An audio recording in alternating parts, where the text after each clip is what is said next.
Caleb Morgan eased the mule team down Mesa Verde's main street with the same steady grit he used for every job that kept Stone Creek from collapsing. Dust filmed his coat the color of the road. His beard needed trimming. He hadn't bothered. His eyes were the pale gray of men who have learned to squint at horizons and at the past. He came for salt, coffee, lamp oil, nails, a fresh whetstone. In and out, no delays. He would have gone straight to the general store if not for the sound rolling out of the old livery yard. Voices stacked and frayed. Laughter that didn't hold humor, spitting, boots shifting in the boredom that turns cruel when the day runs long. Words cut through. Auction, last one left, stubborn, cursed. The road narrowed with bodies. Caleb set the brake and stepped down because there was nowhere else to put his feet. He saw her at once, chained to a rough-hewn post, wrists raw, iron bitten. A deerskin dress torn low, fringe and beadwork hanging in ragged grace, skin the warm copper of the high country, a working body, corded forearms, calves shaped by miles and refusal, black hair braided in places, wind tangled in others. She stood upright, not stiff, not slumped, upright like a stake driven true, her chin level, her eyes looking through, not at, an angle men learn when it's safer to see beyond a threat than into it. She ain't spoken 3 days, someone said to no one. Others sold quick, not her. Won't kneel, won't cry, just stands. Caleb's jaw worked once. He didn't answer.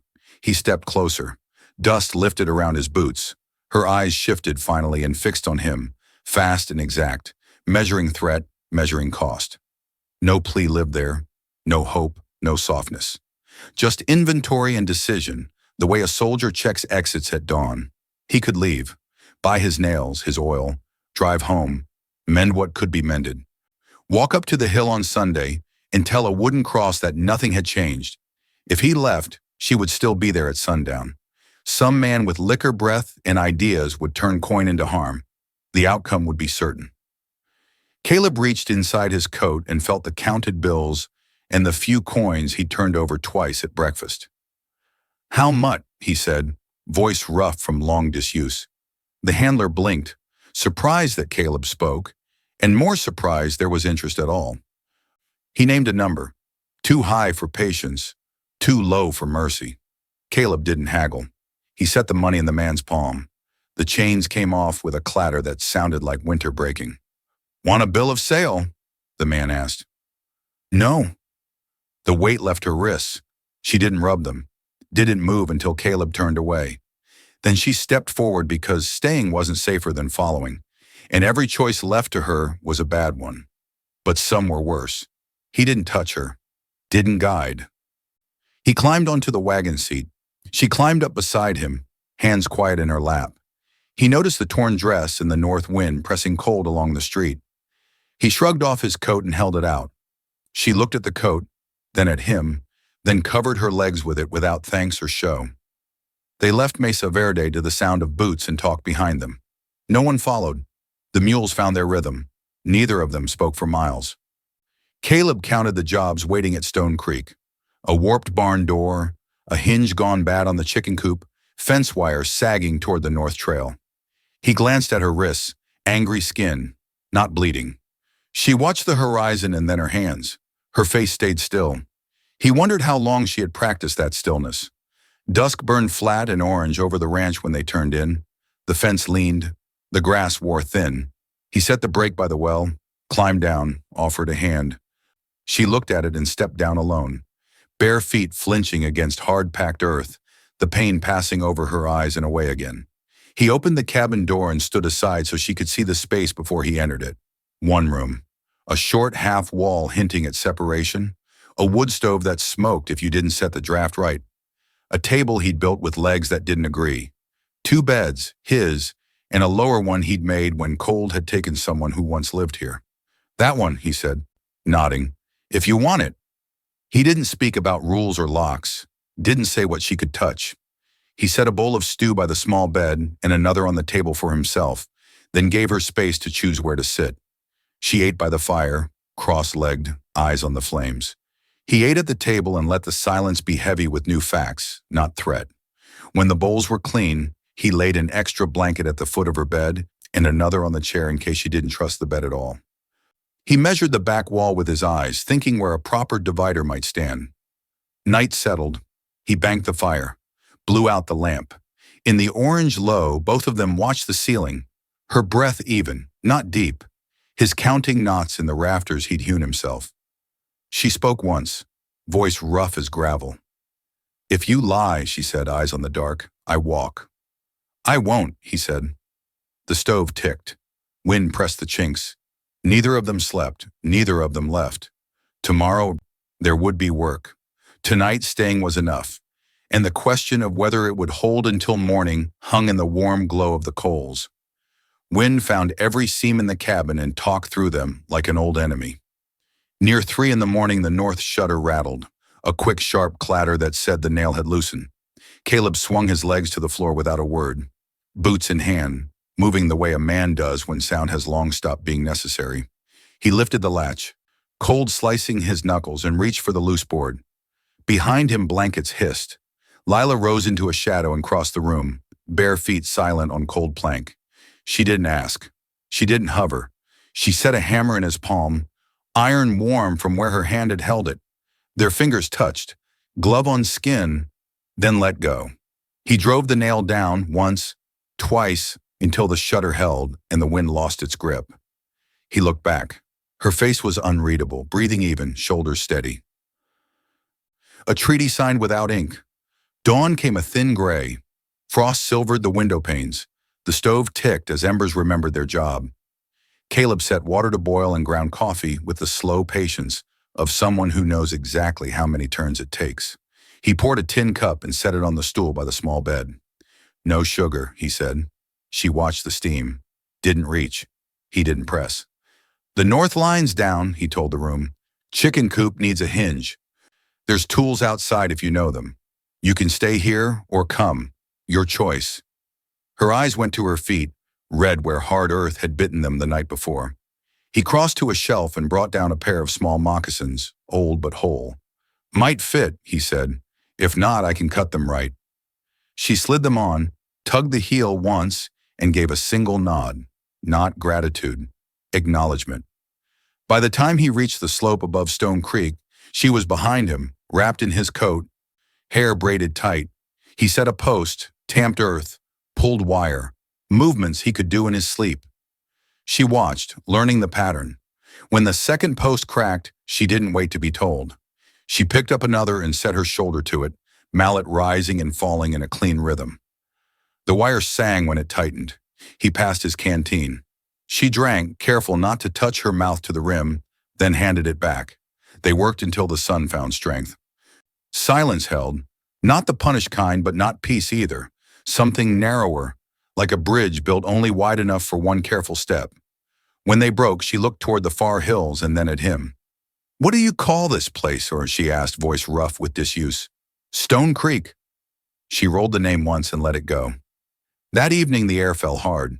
Caleb lit the oil lamp and brought out boards he'd planned months ago and never used. He measured the space beside the small bed with his eyes, then with twine, cut and set a frame. Nails went in slow, each strike a promise he didn't speak. Leela sat on the floor by the stove, knees up, coat over her legs, watching the fire more than the man. "Why?" she said finally. He paused, hammerhead resting against the board. "Because no one else should have," he said, "and because I had room." She considered that. Her gaze slid to the narrow shelf near the table, where a small cedar box sat with a simple ring inside. He followed her eyes, closed the box, and set it out of sight. He didn't offer an explanation. He didn't owe one yet. "I don't want to be owned," she said. "Not wife?" A beat. "Not slave?" "No," he said. "Not here." Her chin lifted a fraction, as if the floor had settled under her. The lamp threw amber across her face. The scar line at her wrist shone pale. When the divider stood waist high, he stepped back. "You can sleep behind it or by the stove," he said. He laid another blanket near the hearth. She took it without looking at him and spread it on the floor, close to the heat. He let that be. Trust doesn't jump beds. It inches. Outside, coyotes tuned the dark. Inside, the room learned two kinds of quiet and decided to hold both. Before he banked the fire, she spoke again, eyes on the coals. "Tomorrow, show me the fence lines," she said. "Show me the water. Teach me how this place breathes."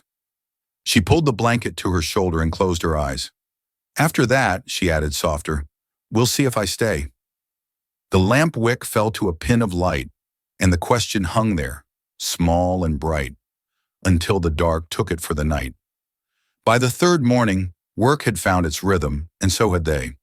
Caleb showed her the north draw where snow stacked deepest, the shallow cut where Stone Creek slipped underground and came up colder, the cottonwood that split in a lightning strike 3 summers back. He named things in the plain way men who stay name them. Lila listened, learning the map by muscle. How far a post should sink, how wire sings when it's tight enough, which knots won't slip under wind. They moved along the fence line with the sun low and mean. Caleb drove a post, shoulders set. Lila tamped earth, hard and sure, the mallet finding cadence with his breath. When her handle cracked, he handed over his without comment. She didn't thank him. She swung. At midday, he cut a heel of bread and a strip of jerked beef. They sat on a down rail with their elbows not touching. He passed the canteen. She drank, then wiped the rim with her thumb and passed it back. The cold bit steady. Somewhere a hawk wrote slow circles over thin pasture. "Ever worked stock before?" he asked. "My father ran goats," she said. "Not cattle. The work is the same. Keep things inside the line. Fix what breaks." Her tone was flat, not proud, not shy, simply true. They stood and went back to it. The afternoon darkened faster than it should have. The wind shifted east and brought with it a dry hush that meant weather. Tumbleweeds skittered like thought across the flats. Caleb looked up at the sky the way a man looks at a ledger. "We'll have it before night," he said. "Road will close if it hits hard." It hit hard. Snow started as sift, then thickened to flakes the size of coins. Heavy and wet. The horizon vanished. Fence posts grew white shoulders. Caleb whistled low once for the mule in the south pen and got nothing back but wind. "They'll crowd the far corner and break it," he said. Lila was already moving. She took the lead rope, wrapped it once around her palm, and leaned into the white. The world tightened to a small circle of breath and noise. Wire twang, hoof thud, her braids snapping against the coat collar. Caleb flanked the herd, voice steady, pushing them up the slope toward the lee of the barn. A steer balked and shouldered the fence. Lila stepped in front of it, palm out, voice sharp in the storm. Words he didn't know, sure as a command. The animal blinked to snow from its lashes and folded, turning with the others. She didn't look back to see if he'd seen her do it.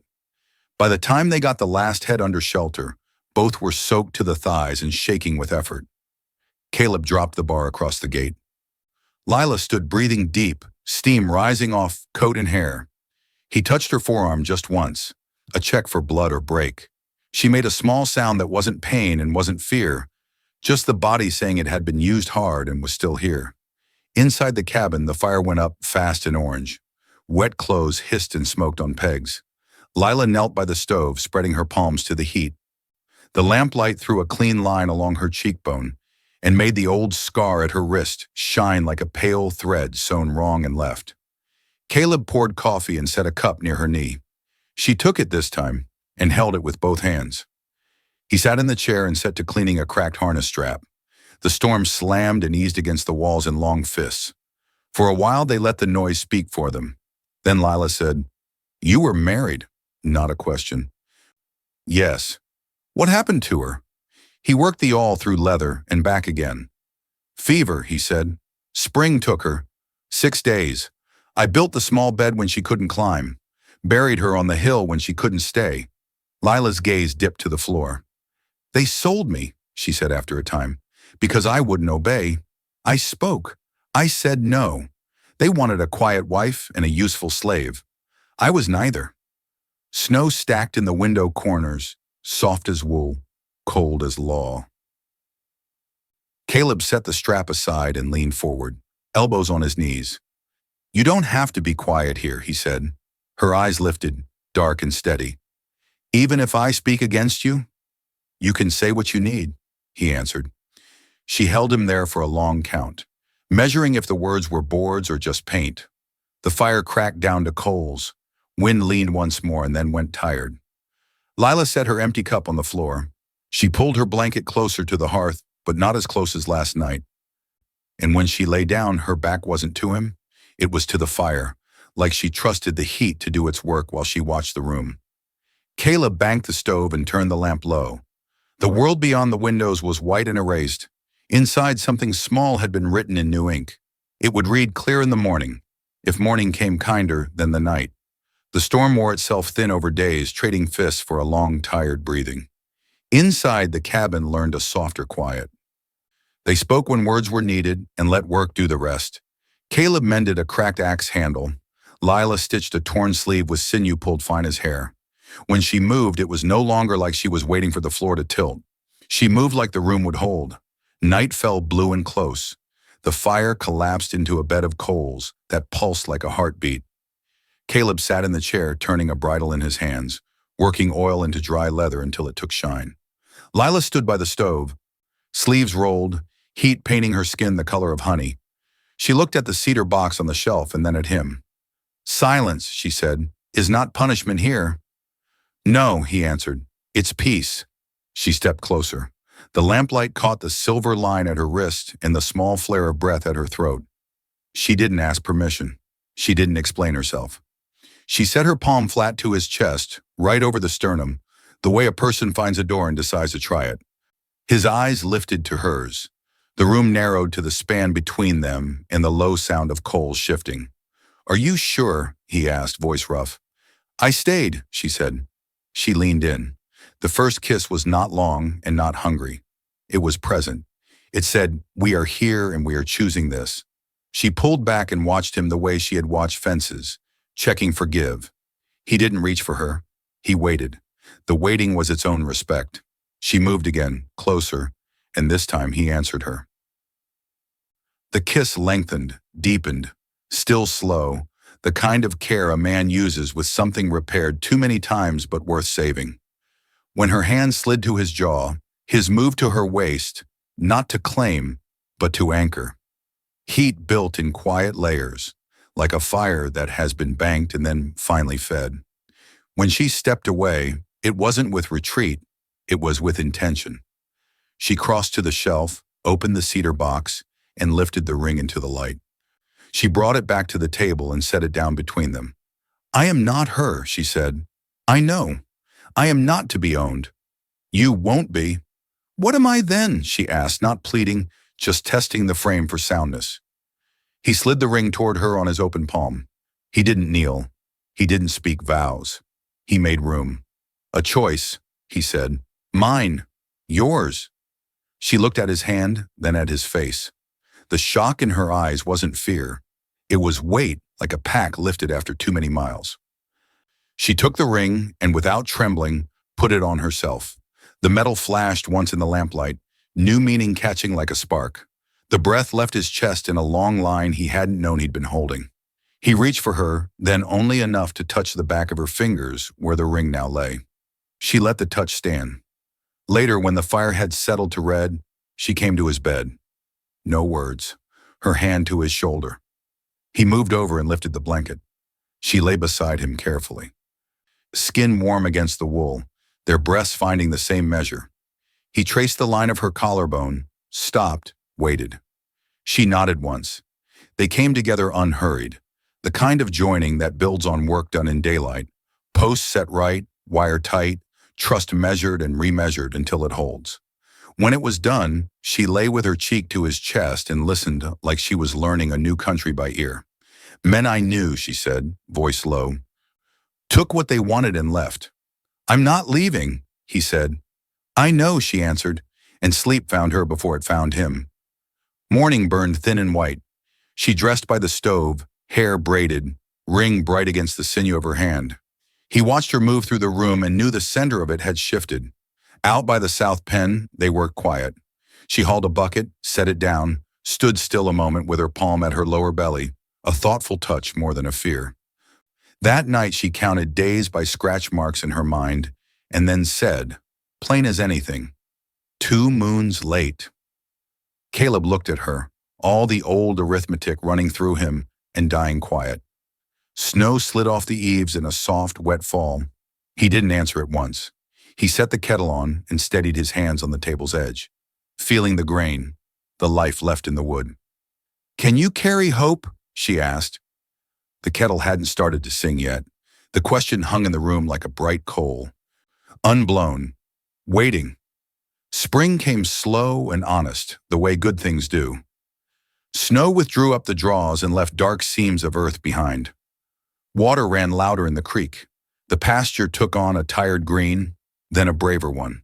Caleb stood at the fence with a brace in his hand and watched light pour over Stone Creek like someone finally paying a debt. Behind him, the cabin window lifted and Lila stepped onto the porch, braid low, sleeves rolled, palm resting where her dress now curved. The ring flashed, quick and clean. They worked the morning without hurry. Caleb set a new corner, driving rock and tamping earth until the post wouldn't argue. Lila planted onion sets along the rail where heat collected, a thin line of promise. When she stood, she shaded her eyes with the back of her wrist and caught him looking. "You're staring again," she said. "I know." In the afternoon, a rider came from Mesa Verde with flour and salt and needle packs wrapped in brown paper. Young, awkward in the saddle like he hadn't settled into himself yet. He tied off at the porch and looked around as if the ranch might answer a question he was afraid to ask. "Got what you ordered," he said. "Town still talks about—" He stopped, caught himself. "The about last fall." Caleb didn't move from the porch step. He said it plain and loud enough for the yard to hear. "My wife sent me for flour," he said, taking the sack. "She'll make bread." The rider blinked, cheeks coloring, then smiled like something had corrected inside him. "Well, good bread's a fine thing," he said, and he meant it.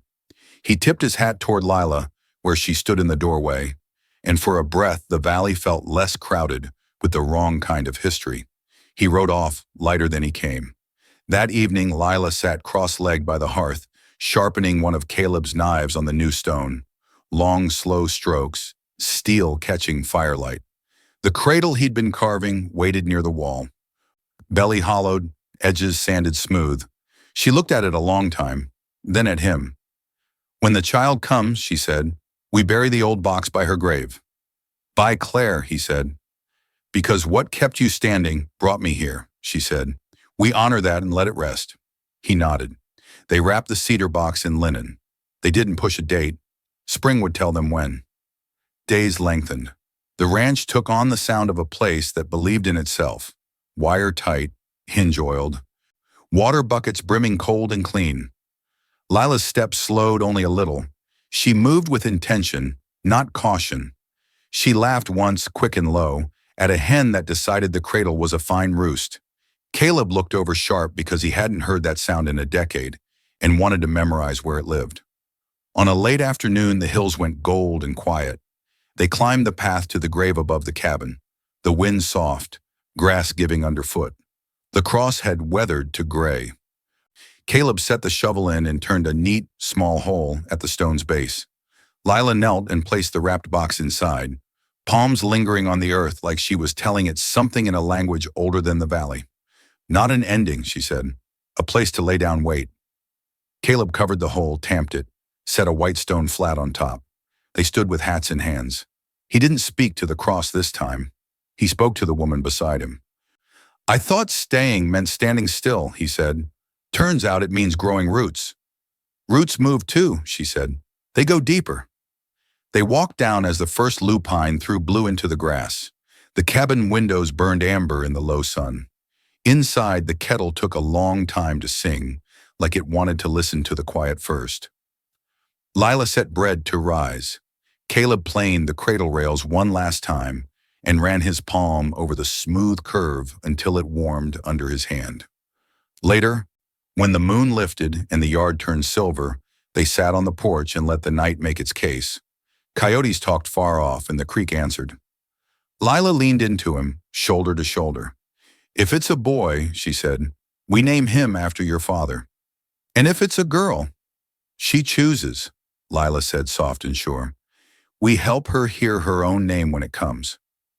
Caleb pictured a small hand gripping the rail of that cradle, eyes dark and clear as mountain water, looking not at the world but through it, like her mother did the first day, only now with somewhere to stand. He felt his chest ease in a way that wasn't grief loosening. It was the opposite of grief. It was room. Down in the pasture, a breeze moved the grass in one long, slow bow. The ranch answered it, posts square, wires singing low, a house with fire waiting. Caleb set his hand over Lila's where it rested, warm and steady, and the two of them sat there until the stars came on proper, deciding, without ceremony, that tomorrow they would fetch more seed, fix the squeak in the barn door, and keep making a life worth the weight of a name.